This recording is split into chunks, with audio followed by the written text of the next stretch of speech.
ভিয়েতনামের ফং ন্যা গ্রামে ভিন্নধর্মী অভিজ্ঞতার খোঁজে পর্যটকদের ভিড় বাড়ছে। বিশেষ করে ডাক ম্যাসাজ বা হাঁসের মাধ্যমে ম্যাসাজ নেওয়ার অভিজ্ঞতা নিতে দেশি বিদেশি ভ্রমণকারীরা ছুটে আসছেন গ্রামটির একটি খামারে, যা ইতিমধ্যেই ব্যাপক আলোচনার জন্ম দিয়েছে। রোববার ধারণ করা এক ভিডিওতে দেখা যায় পর্যটকরা শত শত হাঁসের মাঝে বসে কিংবা শুয়ে আছেন, আর হাঁসগুলো তাদের শরীরে ঠোকর দিয়ে যেন ম্যাসাজ দিচ্ছে।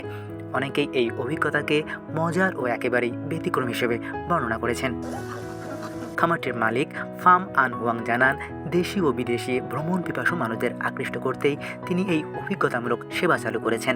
এখানে মাছ ধরা, মহিষে চড়া, চোখ বেঁধে হাঁস ধরা, শামুক খোঁজার মতো গ্রামীণ নানা কার্যক্রমও রয়েছে। খামারে আসা মানুষদের হাঁসের সঙ্গে কিভাবে আচরণ করতে হয় সে বিষয়ে বিস্তারিত নির্দেশনাও দেওয়া হয়েছে বলে তিনি জানান। অস্ট্রেলিয়া থেকে আসা হান্না নামে এক পর্যটক জানান, তিনি ডাক লিডার হওয়ার সুযোগ পেয়েছেন। হাঁসের ম্যাসাজ তার কাছে দারুণ অভিজ্ঞতা ছিল। ডাক স্টপ নামে পরিচিত এই খামারটি দিন দিন ভিয়েতনামের গ্রামীণ পর্যটনের একটি জনপ্রিয় গন্তব্যস্থলে পরিণত হচ্ছে। স্থানীয় জীবনধারা ও প্রকৃতির সঙ্গে মজার অভিজ্ঞতা যোগ করে খামারটির কর্তৃপক্ষ এটিকে বিশ্বের নানা প্রান্তের মানুষের কাছে পৌঁছানোর চেষ্টা করছে।